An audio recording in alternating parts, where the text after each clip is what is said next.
Hai, Assalamualaikum warahmatullahi wabarakatuh. Perkenalkan saya Chandrika Nur Oktavia dari PBSI Fakultas Ilmu Keguruan dan Ilmu Pendidikan Universitas Ahmad Dahlan, dan di video kali ini saya akan menyampaikan hakikat sastra lama. So, poin-poin yang akan saya sampaikan pada video ini yaitu pengertian, ciri-ciri, dan juga jenis-jenis sastra lama. Pengertian sastra lama. Sastra lama merupakan karya sastra yang berbentuk lisan dan juga ucapan. Sering juga disebut sebagai sastra Melayu.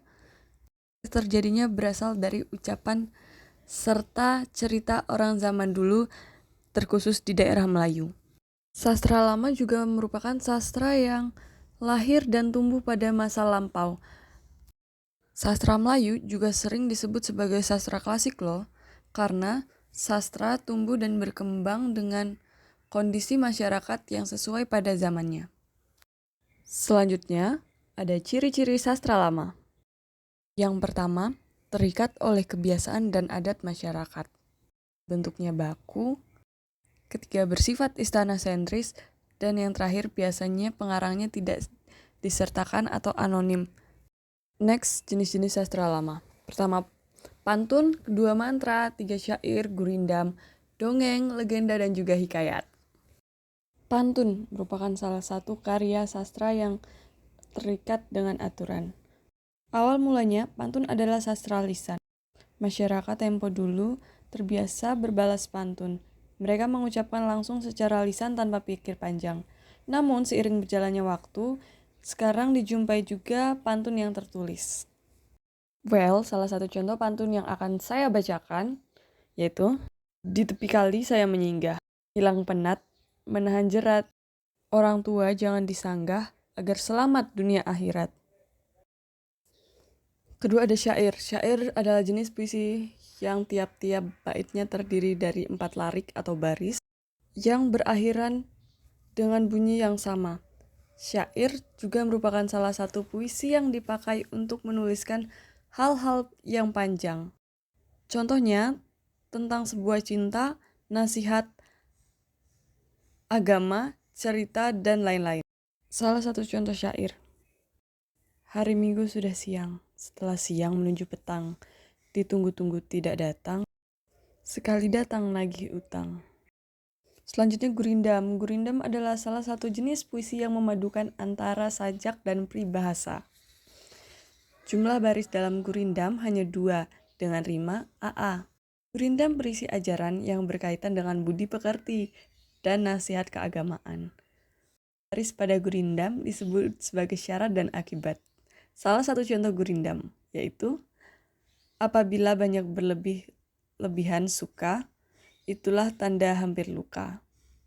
Contoh lainnya, apabila asmara hendak bahagia, hilangkan egois di dalam dada. Lalu ada mantra. Mantra adalah bunyi, suku kata, atau kalimat yang dianggap mampu menciptakan sebuah perubahan secara spiritual.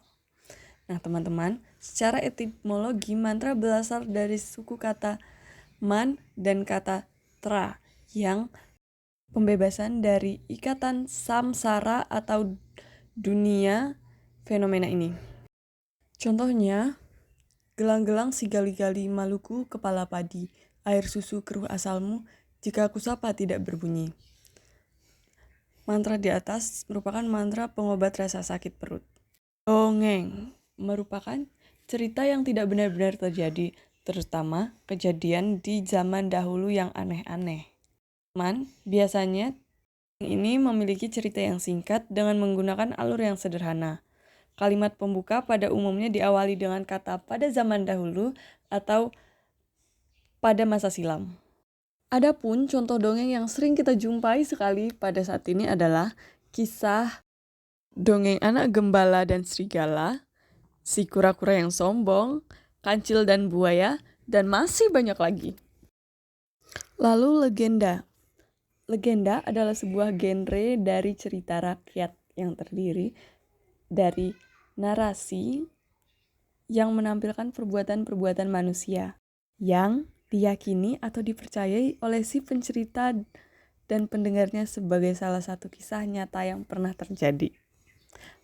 seperti legenda Danau Toba, legenda Lutung Kasarung yang berasal dari Kebumen, Jawa Tengah, legenda Malingkundang dari Sumatera Barat, legenda Rawapening, dan masih banyak lagi tentunya.